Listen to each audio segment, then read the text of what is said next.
دلاتی ہے۔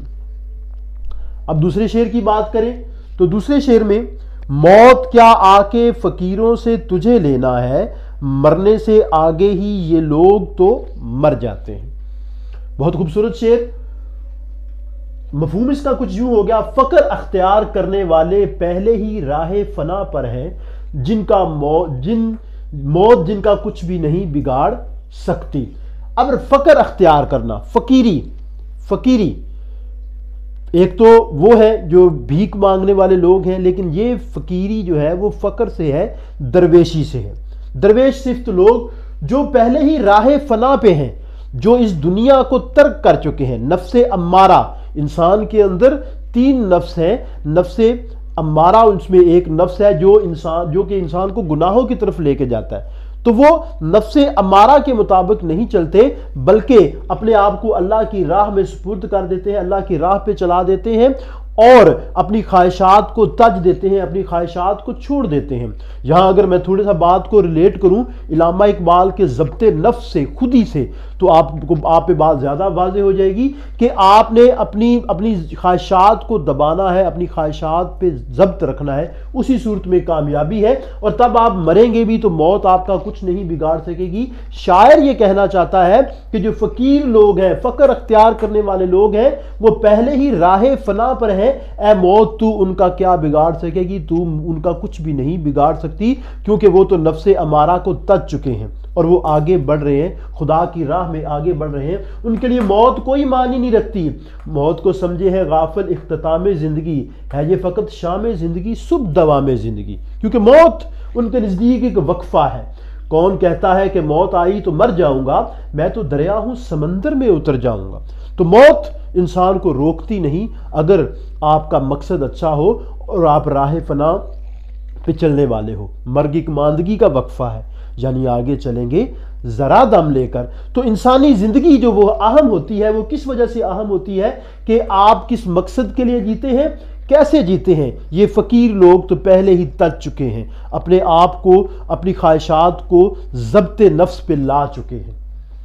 تیسرے شعر پہ آئیے۔ تیسرے شعر میں بہت خوبصورت بات کی ہے شاعر نے، دید و دید جو ہو جائے غنیمت سمجھو، جوں شرر ورنہ ہم اے اہل نظر جاتے ہیں۔ دید و دید میل ملاقات، دید و دید میل ملاقات، اے اہل نظر اس میل ملاقات کو خوش قسمتی گردانو کہ جلد یہ شرر بجھ جائے گا۔ کوئی بھی شعر جب آپ تشریح کرتے ہیں تو اس میں تشریح طلب نکات دیکھا کیجئے۔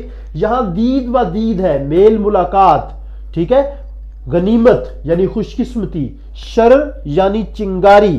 تو میل ملاقات کو خوش قسمتی جانو، جو شرر ہے، جو چنگاری ہے، اس کی عمر بہت مختصر ہے، اس نے جلد ہی ختم ہو جانا ہے، تو اس سے زندگی کشید کر لو اے اہل نظر لوگو۔ یعنی وہ خود کو اس میں شامل کر رہا ہے، تعلی بھی ہے اس میں، شاعرانہ تعلی بھی ہے، وہ دوستوں کو بھی مخاطب کر رہا ہے اور اہل بصیرت لوگوں کو بھی مخاطب کر رہا ہے کہ تم یہ جو ملاقات کا مختصر وقفہ ہے، تم اس کو غنیمت سمجھو، آج نہیں تو کل ہم نے اس دنیا کو چھوڑ جانا ہے، چلے جانا ہے، تو تم اس ملاقات کو، اس آنے جانے کو اپنے لیے بہتر جانو۔ غنیمت ہے یہ دید و دیدے یاراں، جہاں مند گئی آنکھ میں ہوں نہ تو ہے۔ زندگی کی حقیقت کیا ہے؟ ختم ہو جانی ہے، شرر کی مانند ہے، ابھی چمک رہی ہے، چنگاری بہت تھوڑے دیر کے لیے آتی ہے۔ دنیا کی بے ثباتی بھی اس شعر میں بخوبی واضح ہے۔ دنیا کی بے ثباتی کہ انسان نے بہت جلد راہ عدم پہ چلے جانا ہے، تو اس چیز کو بھی سمجھا جائے۔ تو شاعر کا مدعا یہ ہے کہ اس میل ملاقات کو تم خوش قسمتی گردانو۔ اقبال نے کہا تھا، کوئی دم کا مہماں ہوں اے اہل محفل، چراغ سحر ہوں بجھا چاہتا ہوں۔ تو جو توجہ طلب چیز ہے وہ اہل نظر ہے، جو بصیرت، ظاہر ہے شاعر خود بھی بصیرت رکھتا ہے، اور جو اس کا تخاطب ہے، جس کو وہ مخاطب کر رہا ہے، وہ بھی صاحب بصیرت لوگ ہیں، وہ بھی سوجھ بوجھ رکھنے والے لوگ ہیں۔ تو شاعر کہتا ہے کہ اپنی جو زندگی ہے وہ شرر کی مانند ہے، چنگاری کی مانند ہے، اور چنگاری نے بہت جلد بجھ جانا ہے۔ آیا ہے تو جہاں میں مثال شرار دیکھ، دم دے نہ جائے ہستی ناپائیدار دیکھ۔ تو جو زندگی کا مقصد ہے اس کو جانو، اور جو میل ملاقات ہے، جو ایک دوسرے کی طرف آنا جانا ہے، اس کو غنیمت سمجھو۔ یہاں پہ ایک چیز آپ اور اضافہ کر سکتے ہیں کہ جو آپ دوستوں کی میل ملاقات ہے، انسان سوشل اینیمل ہے، انسان ایک دوسرے کی طرف آتے جاتے ہیں، تعلقات کو بڑھاتے ہیں، تو اس آنے جانے کو بھی آپ یہاں پہ ڈسکرائب کر سکتے ہیں، اس کی وضاحت بھی کر سکتے ہیں۔ تو آیا ہے تو جہاں میں مثال شرار دیکھ، دم دے نہ جائے ہستی ناپائیدار دیکھ۔ یہ آج کا لیکچر تھا۔ اگر آپ کو پسند آئے تو اسے سبسکرائب کیجئے، شیئر کیجئے اور لائک کیجئے۔ سر آپ کا لیکچر بہت معلوماتی تھا، بہت سی نئی باتیں سامنے آئیں۔ دو بنیادی سوال ہیں، جی آپ مہربانی کر ان کا جواب دیجیے گے۔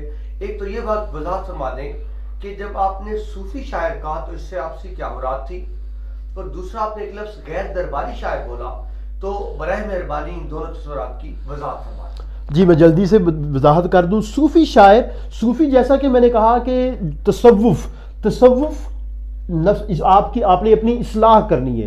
صوفی کا لفظ صفا سے آیا ہے، صاف کرنا، اپنے دل کو صاف کرنا۔ یہ ایک راہ ہے جس پہ آپ چلتے ہیں اور دل کی قدورتیں آپ دور کر دیتے ہیں، اللہ سے اپنے تعلق کو آپ بنا لیتے ہیں۔ اب اسی سے ریلیٹ کروں گا غیر درباری شاعر کو۔ اس دور میں بیشتر شعراء نوابین کے ساتھ اور بادشاہوں کے ساتھ وابستہ تھے، درباروں کے ساتھ وابستہ تھے، لیکن جو میر درد ہے یہ کسی دربار سے وابستہ نہیں ہوئے، یہاں تک کہ جب دلی پہ افتاد آئی ہے، دلی پہ معاملات خراب ہوئے اور بیشتر شعراء جو ہے وہ لکھنؤ منتقل ہو گئے، یہ تب بھی دلی میں ہی رہے اور تب بھی یہ کسی دربار سے وابستہ نہیں ہوئے۔ بہت شکریہ، سبسکرائب کیجئے اور لائک کیجئے۔